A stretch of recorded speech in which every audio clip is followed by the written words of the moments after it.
Whether it's the visceral thrill of a perfectly executed fatality or the neon-soaked chaos of Outworld, Mortal Kombat 2 proves that sometimes the most satisfying cinema is the kind that leads into its own glorious absurdity. Coming in at a shocking 68% on the tomato meter, 90 by the audience, fans seem to like this film, the critics not so much. So what could be causing that disparity? Well, let's talk about it. The film tells the tale of, well, you would think Johnny Cage coming to join the Earthrealm in fighting in Mortal Kombat. And the trailers definitely sold you on that, right? We open up with Johnny Cage being recruited. And that's exactly where we wanted to go.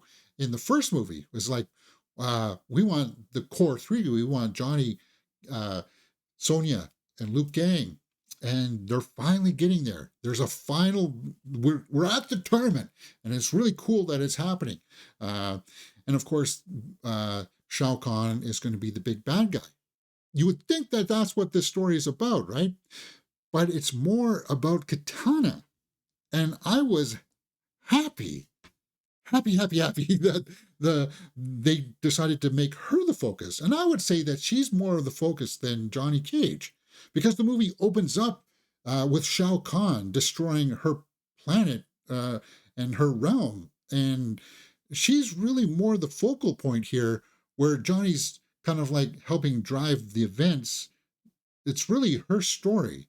And I found that kind of like, okay, that's refreshing, because I wasn't expecting that by the trailers. And I like the Katana storyline. It's kind of like Gamora's storyline from Thanos. Whatever came first, it doesn't really matter here. It's just that narrative structure there exists. And it delivers a system for some high-octane choreography where you're going to be seeing a lot of these action scenes and moves that we recognize from the game. And it's just like really awesome to see this all play out. The best way that I can describe this is that it felt like a Saturday morning cartoon, but in live action. Like if you saw the animated series, it felt like that. The pacing of that, the way that it unfolded felt just like that. And if they ramped that up more for the third film, I think I'm glad. It felt like they finally found their footing. Like it took a movie for them to realize that, no, guys, focus in on the tournament. Just use the characters. We don't need a backstory to Jax. We all like Jax, right? We don't need a backstory for some of these characters. We just show them and have a few scenes where they get to showcase who they are. Like we do get to see who Jax is. Kano, Quan Chi even. So it's kind of like Easter eggs in here for us. Sindel fighting. It's just, we know some of these moves, and to see some of them play out in live action, it's just, yeah, cool, man. I dig it. I like what I'm seeing here. So could there be some things in here that are a bit of a problem for some people? I'm sure that the dialogue thing is going to be hard for some people.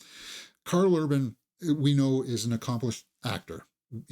He's delivered some really good performances that we all kind of admire him for. And even he has some problems spitting out some of this dialogue in here, because it's cheesy, it's hokey, and it's cool that he's on the screen delivering them. But it does run into some problems, because we know that it's the dialogue's fault.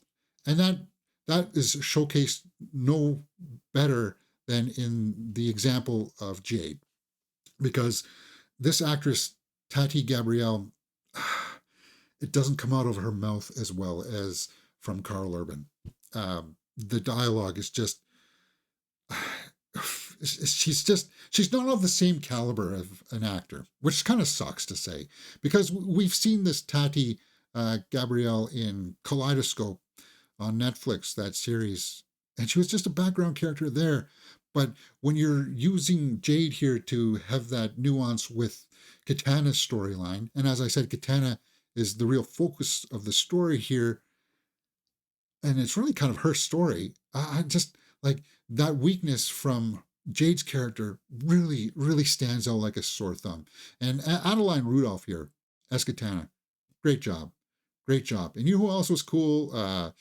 Sonya Blade, Jesse McNamee.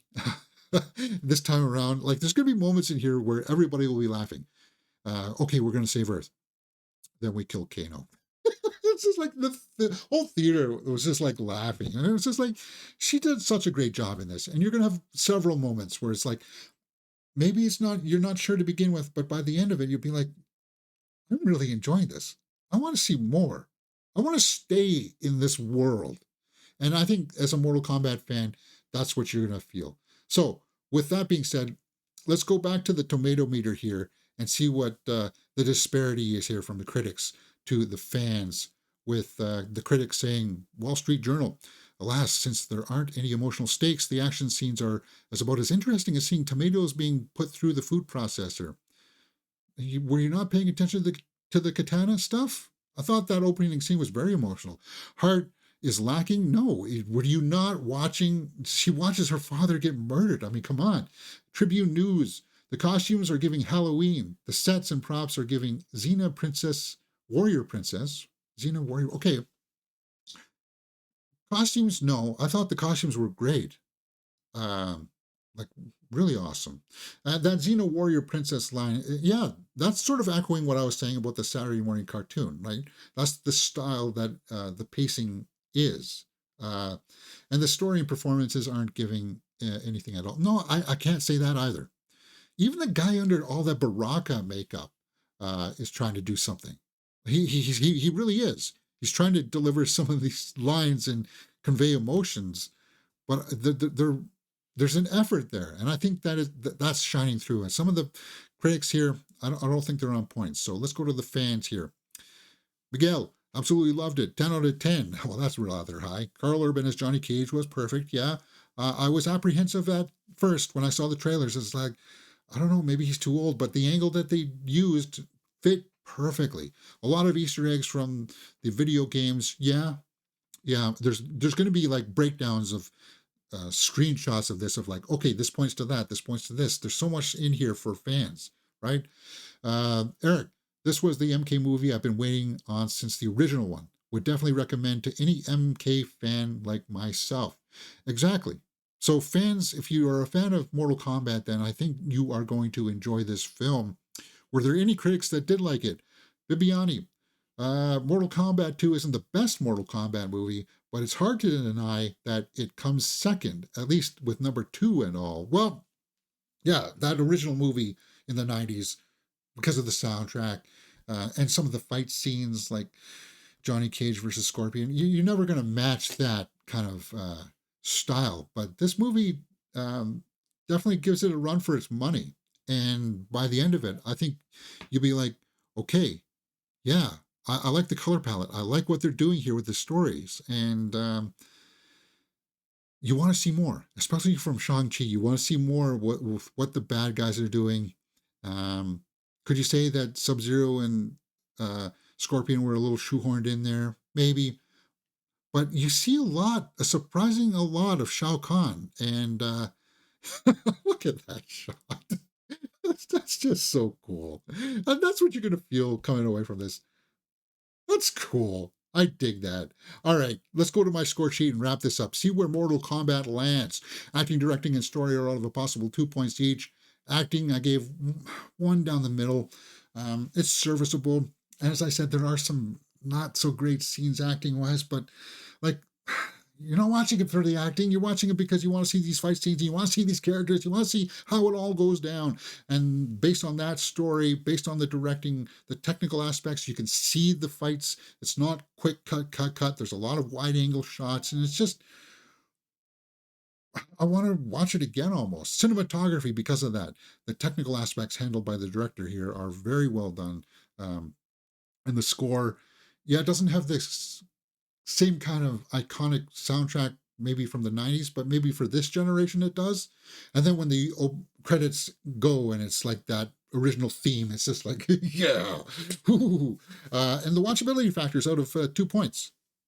And I was thinking, originally I gave it 1.5. Yeah, there's repeat viewings in here for sure.